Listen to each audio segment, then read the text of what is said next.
तो अब हम बात कर रहे थे बेटा अपने प्लेन के बीच में, दो प्लेन्स के बीच में एंगल की इन द कार्टेशियन फॉर्म। अगर मान लेते हैं पहला प्लेन जो है उसकी इक्वेशन कार्टेशियन फॉर्म में है a1x plus b1y plus c1z is equal to d1।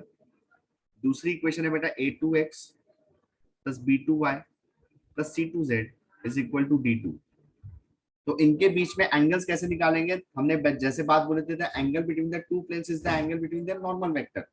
तो नॉर्मल वेक्टर के डीआर क्या है बेटा इन प्लेन्स के? a1 b1 c1 and a2 b2 c2। तो हम क्या डायरेक्टली इसको इस तरीके से लिख सकते हैं बेटा, cos theta is equal to magnitude of a1 a2 plus b1 b2 plus c1 c2 divided by under root of a1 square plus b1 square plus c1 square. मैं जो ऊपर जो वेक्टर फॉर्मेट है ना उसकी कार्टेशियन फॉर्म नीचे लिख रहा हूं बस, और कुछ नहीं लिख रहा। जो जैसे हम करते हैं इसको, बस उसको मैंने नीचे कार्टेशियन फॉर्मेट में लिख दिया है, ज्यादा कुछ चेंजेस नहीं किए बेटा मैंने। तो this was the angle between the two planes. तो दिमाग में बिठा लो बेटा, लाइंस की जब बात कर रहे हैं तो angle between two lines is the angle between their parallel vectors, and angle between two planes is the angle between their normal vector. आगे जब बेटा क्वेश्चन में कुछ भी बात करेंगे हम, लाइंस और प्लेन के आपके कंबाइंड क्वेश्चंस भी आते हैं। लाइन और प्लेन के कंबाइंड क्वेश्चन जब आएंगे आपके, उसके अंदर आपको लाइन के पैरेलल वेक्टर की बात करनी है और प्लेन के परपेंडिकुलर वेक्टर से बात करनी है। ये बात अपने माइंड में बिठा लो अच्छे तरीके से। और अभी 2-3 नोट्स भी लिखवाऊंगा आपको जो अपने माइंड में रखने हैं क्वेश्चन सॉल्व करते टाइम, इनके कंबाइंड क्वेश्चन या फिर प्लेन के क्वेश्चन सॉल्व करते टाइम आपको अपने माइंड में रखने हैं उस चीज को। चलिए फिलहाल बेटा बात करते हैं आगे। आगे हम बात करते हैं नेक्स्ट टॉपिक की। Our next topic is distance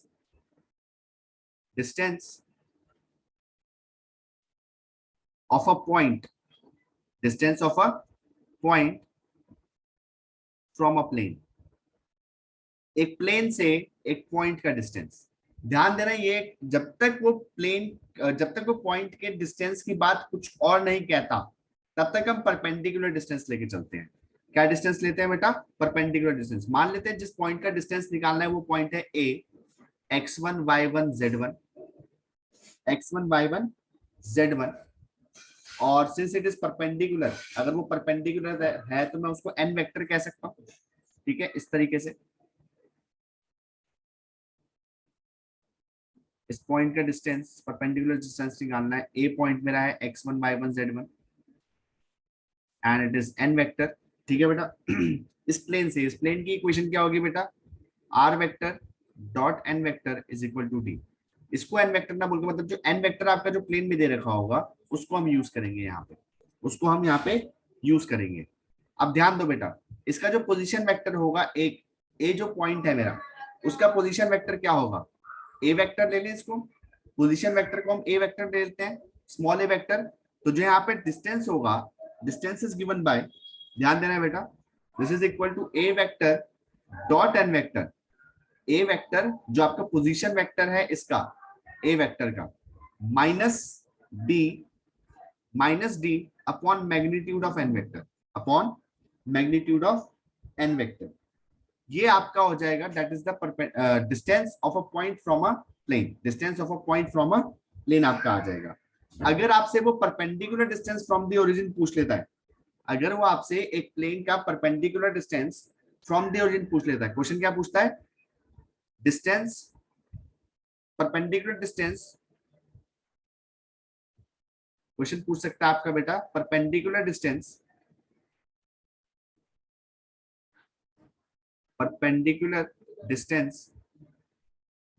of a plane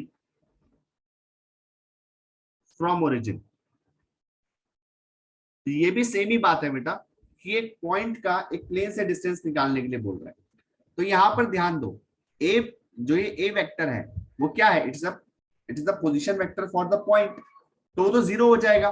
अगर वो जीरो हो गया तो ये वाला पार्ट तो जीरो हो गया, a vector dot n vector तो जीरो हो जाएगा। तो जो डिस्टेंस आप निकालना चाहते हो that will be equal to magnitude of d upon magnitude of n vector, सीधा। डी अपॉन एन वेक्टर का मैग्नीट्यूड। अगर नेगेटिव है तो पॉजिटिव कर देगा उसको, because it is a distance. सिर्फ इतनी सी बात ध्यान रखनी है आपको बेटा यहाँ पे। सर तो अगर सिर्फ डिस्टेंस बोले कुछ नहीं लिखे तो हम ऊपर वाले फॉर्मूला से करें? अगर वो डिस्टेंस सिर्फ डिस्टेंस बोल रहा है, distance of a plane from distance of a point from a plane, तो आपने सीधा सीधा ये लगाना है फॉर्मूला आपने, ठीक है। और अगर कुछ और पूछता है तो उसके अकॉर्डिंग हम चलेंगे, अभी क्वेश्चन करेंगे तो समझ आएगा हमें ये चीज, मैं ऐसा क्यों बोल रहा हूँ आपको। अगर यहीं पे कार्टेशियन फॉर्म दे दे बेटा आपको, कार्टेशियन फॉर्म क्या होती है, ए x plus b y plus c z is equal to d. अगर आपको प्लेन की एक कार्टेशियन फॉर्म दे दो, पॉइंट आपका सेम है ए x one y one z one, तो आपके जो डिस्टेंस हो जाएगा, distance will be given by, सीधा आप क्या कर रहे हो, डॉट प्रोडक्ट ही तो कर रहे हो बेटा, ये ए वेक्टर का dot product with n vector, तो वो क्या है, ए x one plus b y one plus c z one minus d upon magnitude of n vector, that is a का स्क्वायर प्लस बी का स्क्वायर प्लस सी का square, simple. This is the distance from the origin, this is the distance from the origin, sorry origin नहीं, आपका distance of a point from a plane, distance of a point from a plane. एक last topic बचा है इसके अंदर, इसके बाद plane topic पूरा खत्म है, यही सब है प्लेन टॉपिक के अंदर जो मैं आपको करवाने वाला हूं यहाँ पे। The last topic is angle between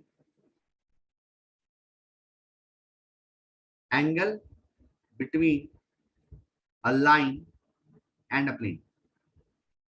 अभी तक हम दो लाइंस के बीच में एंगल निकाल रहे थे, दो प्लेन्स के बीच में एंगल हमने निकालना सीखा, अब हम एक लाइन और एक प्लेन के बीच में एंगल निकालना सीखेंगे। अब एक बात ध्यान दो बेटा, ये आपके पास एक प्लेन है और ये एक आपकी लाइन है, ये एल लाइन है, ये प्लेन है बेटा आपके पास।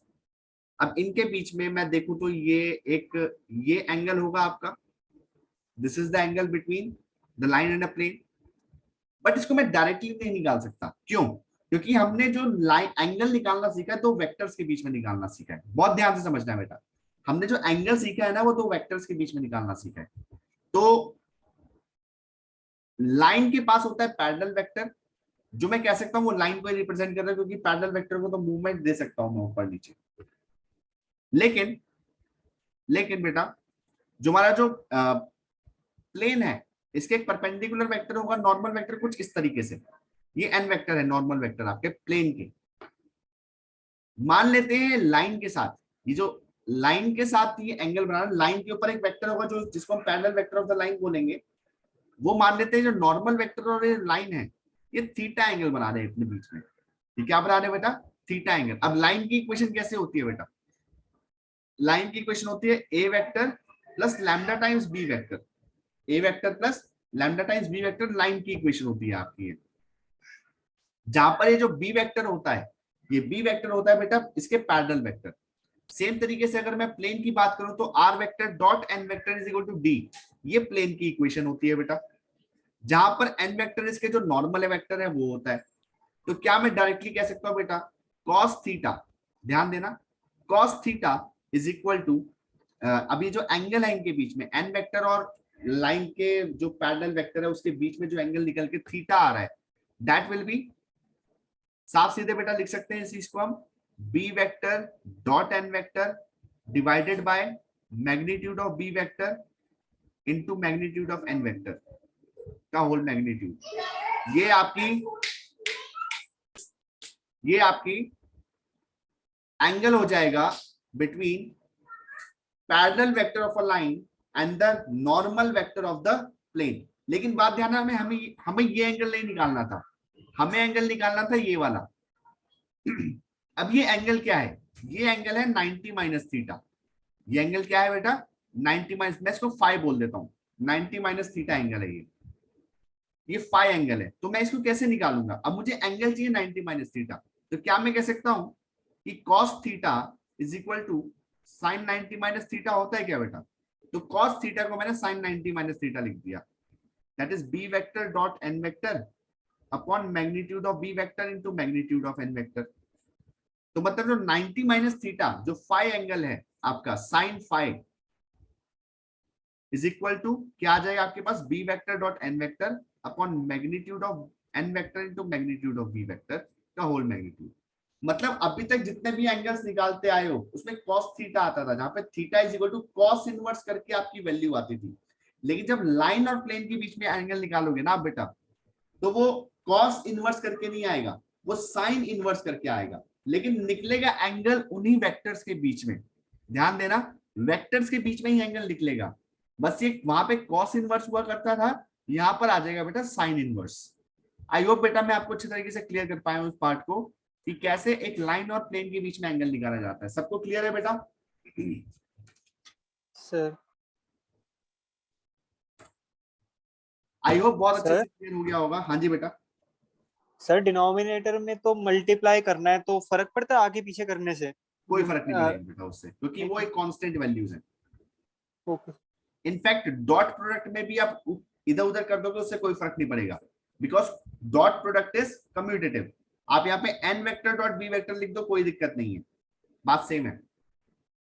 ओके। अब ध्यान दो बेटा, एक छोटी सी चीज है यहाँ पे जो आपको ध्यान देनी है, वो है कोप्लानैरिटी।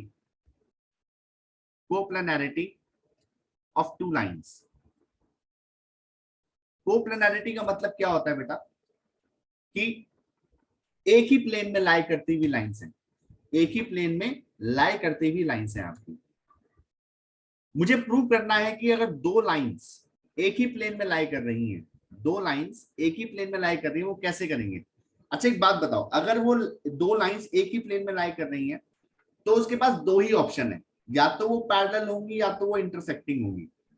स्क्यू लाइंस नहीं हो सकती, क्योंकि हमने जब स्क्यू लाइंस किया था तो याद होगा मैंने बताया था स्क्यू लाइंस कभी भी एक प्लेन में लाई नहीं करती, एक प्लेन में कभी भी लाई नहीं करती स्क्यू लाइंस। बात समझ आ रही है बेटा? तो कोप्लानैरिटी के लिए या तो पैरेलल लाइंस होंगी या फिर इंटरसेक्टिंग लाइंस होंगी। अच्छा अगर पैरेलल लाइंस होंगी तो आप पैरेलल लाइन तो देखते ही पहचान दोगे, क्योंकि उनके जो पैरेलल वेक्टर्स होते हैं वो सेम होंगे।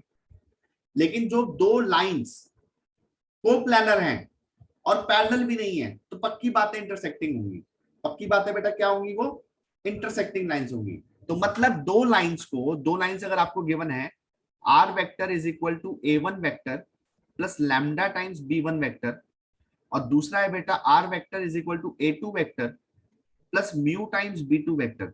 इन दोनों को कोप्लानर अगर प्रूव करना है तो इनके बीच में शॉर्टेस्ट डिस्टेंस जो होता है, कल भी डिस्कस हुआ था ये चीज, इनके बीच में शॉर्टेस्ट डिस्टेंस जो इंटरसेक्टिंग लाइन वाला था, याद होगा, दो लाइन इंटरसेक्टिंग होगी, इसको हम कैसे निकालते थे?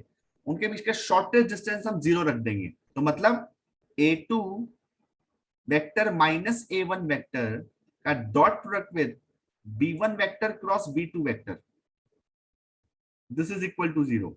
अगर आपने ये प्रूव कर दिया कि दो लाइंस के बीच में ये चीज है, ये कंडीशन ट्रू बैठ रही है,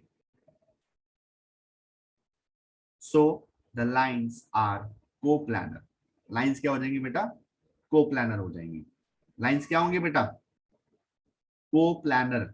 जयेश ने मेरे से शायद से पूछा था कल ये क्वेश्चन। जयेश क्लियर है यस बेटा? Sir. Yes sir.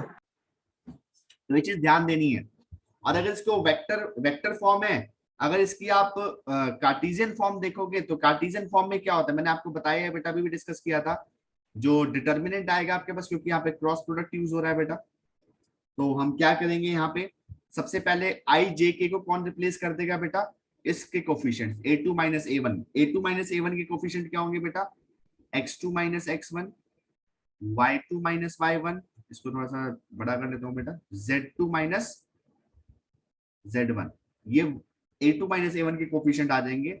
Second row में कोफिशिएंट आएंगे बी वन वेक्टर के, that is a one b one c one and a two b two c two, this is equal to zero. अगर ये आ गया तो मतलब ये दो लाइंस कोप्लानर हैं। ये दो लाइंस बेटा क्या हो जाएंगी? कोप्लानर। अब दो नोट्स लिख लो, that is the last thing जो इस प्लेन के अंदर है। दो नोट्स लिख लो बेटा। सबसे पहला नोट लिखो बेटा एक, कि if a line is parallel, if a line is parallel to a plane, if a line is parallel to the plane,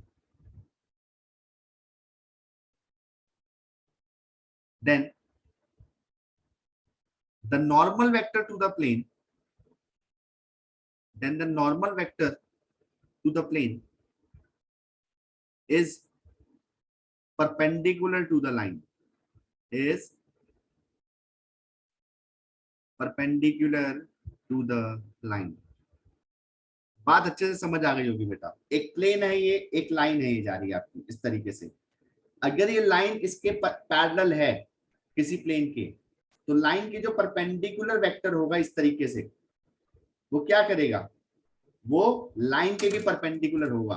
वो ये कहना चाह रहा है, वो लाइन के भी परपेंडिकुलर होगा. ये साफ सीधी बहुत आसान सी बातें हैं. इसीलिए कहा था बेटा आपको विजुअलाइज करना है सारी चीजें. जितनी ज्यादा विजुअलाइज करोगे चीजों को, उतनी अच्छी तरह समझ पाओगे चीजों को. सेकेंड पॉइंट लिख लो.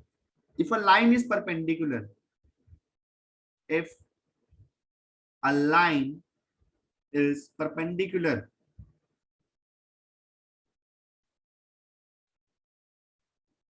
to the plane, if a line is perpendicular to the plane, then